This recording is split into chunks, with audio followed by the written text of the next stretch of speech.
If you're going to the emergency room for alcohol withdrawal or taking someone with you, let me tell you what I know about this, and I know a lot. First of all, grab a blanket, take it with you, or a hoodie. Don't forget your phone charger because you're going to be there a minute. Never go alone. Your care could be dependent on whether there's somebody there to witness the care you're getting. When you get there, they're going to ask you your symptoms, and if you're not symptomatic, they might send you home. They've done this to me a few times.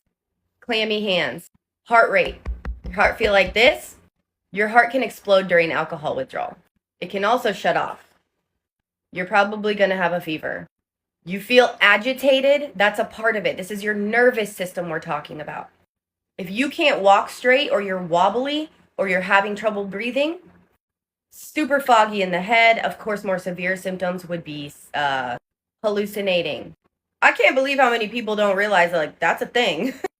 If they determine that you are in withdrawal, they're going to give you some Ativan. This is going to calm you down. It's going to be your best friend. If you don't get to the ER with these symptoms and you don't get the Ativan, you could hallucinate and jump off a balcony. You could hurt yourself. You need to be monitored. You could also go into a full-blown psychotic episode, and those are hard to come out of, so it's better to just be vigilant before that happens. And for the people who think that this could not happen to them or they're not that bad yet, it can. They're going to check you for inflammation as well. You could have pancreatitis. Maybe that's why you're so sick and you're like, I need to stop drinking, but that needs to be treated because it's deadly. Remember, there are some angels that do work in the emergency rooms. Feel free to request a different nurse or a different doctor if you're not feeling good about your care. You have the right to do that.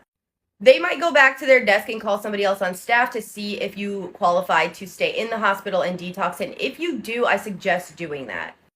It's really not so bad, and a lot of times the people outside of the emergency room give you better care, especially for this type of thing. When I started to work for the hospital, I had to take a few classes on compassion fatigue, and I remember them telling me that 50% of people sitting in the ER at any given time are mental health patients, and I needed to learn, even though I already knew this from my own experience, to be completely compassionate and also accepting of every single person and treating them with kindness, and everyone deserves care. So don't pay attention to the comments on that video. Those people don't know what they're talking about.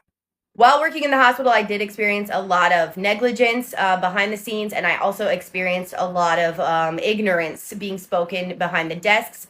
Forget about that. This is your life. This is your life. And a lot of them will never experience what you're experiencing. So take care of yourself. Relapse is a part of recovery, and it is not abusing an emergency room to seek treatment when you're symptomatic. Just like the nurses and the doctors that may judge you need to get over themselves and their egos, so do you. You need to save yourself. Alcohol is a legal and socially acceptable drug.